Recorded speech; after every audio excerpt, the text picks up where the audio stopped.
बढ़ते हैं question number 5 की तरफ। क्वेश्चन नंबर 5 में बोला है if a plus b means a daughter of b, a star b means a son of b, a minus b means a is wife of b, if p star q minus s given है, which of the following statement is true। मतलब 4 sentence दिए। सबसे पहले हमको ये समझना है कि प्लस माइनस का चक्कर क्या है। ऐसा भी होता है क्वेश्चंस में कि आपको कोई इक्वेशन देंगे और रिलेशन फाइंड आउट करना होगा। तो ये इक्वेशन हमको गिवन है जिसमें हमको कुछ एक रिलेशन फाइंड आउट करना है। 4 हमको स्टेटमेंट दिए हैं, उनमें से कौन सा सही है आपको आइडेंटिफाई करना है। तो पहले हमको ये आइडेंटिफाई करना होगा कि स्टार मतलब क्या होता है और माइनस मतलब क्या होता है। तो गिवन डेटा में हमको क्या बोला है, ए इज डॉटर ऑफ बी, मतलब बी का और ए का रिश्ता क्या है, क्योंकि फर्स्ट जनरेशन में आ रहा है इसलिए डॉटर का। तो ये जरूरी नहीं कि फादर ही है, ये मदर भी हो सकती है, इसलिए यहाँ पर मैंने कोई जेंडर नहीं बनाया है। अब दूसरा, अगर ए स्टार बी है तो क्या B A is son of B. अब यहाँ पे भी मैंने बी को कोई जेंडर नहीं बनाया क्योंकि यहाँ पे स्पेसिफाइड नहीं कि ये फादर है कि मदर है। तीसरा, ए माइनस बी, माइनस जैसी आया, ए इज वाइफ ऑफ बी, यहाँ पे क्लियरली अगर वाइफ है तो ये हस्बैंड ही होंगे। तो यहाँ पे इस तरीके से हमको गिवन डेटा है। एक बार फिर से बता देता हूँ, अगर आपको जेंडर का इंफॉर्मेशन नहीं मिला है तो do not draw any circle और रेक्टेंगल फॉर पर्टिकुलर अल्फाबेट और else you will get confused.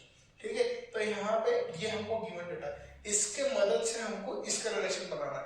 देखा जाए तो ए और बी का ज्यादा सिग्निफिकेंस नहीं है, it is just to indicate one relation, where as plus minus and star इनसे ही हमको पता चल रहा है कि रिलेशन है क्या।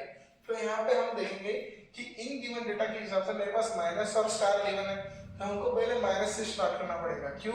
क्योंकि यहाँ पे माइनस किसके लिए यूज कर रहे हैं, वाइफ के लिए, हस्बैंड एंड वाइफ के लिए। देखा जाए तो दूसरा अल्फाबेट क्या है, हस्बैंड इंडिकेट कर रहे हैं, तो फर्स्ट अल्फाबेट क्या हो जाएगा, वाइफ। तो उसी हिसाब से यहाँ पे देखिए एस क्या हो जाएगा, हस्बैंड, तो क्यू क्या हो जाएगा, वाइफ। ठीक है, अब यहाँ पे स्टार आया, स्टार किसके लिए यूजफुल है, सन के लिए, तो यहाँ पे डाउन एरो करके पी, सन बोला इसलिए स्क्वायर ब्रैकेट में, ये था इसका फैमिली ट्री। अब स्टेटमेंट में क्या बोला है उसको पढ़ते हैं। स्टेटमेंट में बोला है S is wife of Q, S is wife of Q, no S is husband of Q, मतलब स्टेटमेंट नंबर 1 गलत हो गया। दूसरा, S is father of P, S is father of P, जी हाँ ये स्टेटमेंट सही लग रहा है, पर अभी भी हमारे 2 स्टेटमेंट बाकी है। तो अभी के लिए मैं लिख लेता हूँ कि स्टेटमेंट नंबर 1 गलत हो गया, स्टेटमेंट 2 सही आ रहा है। स्टेटमेंट नंबर 3 क्या है और स्टेटमेंट नंबर 4 क्या है। स्टेटमेंट नंबर 3 है P is daughter of Q, no P is son of Q, तो मतलब ये भी स्टेटमेंट कैसा है, गलत है।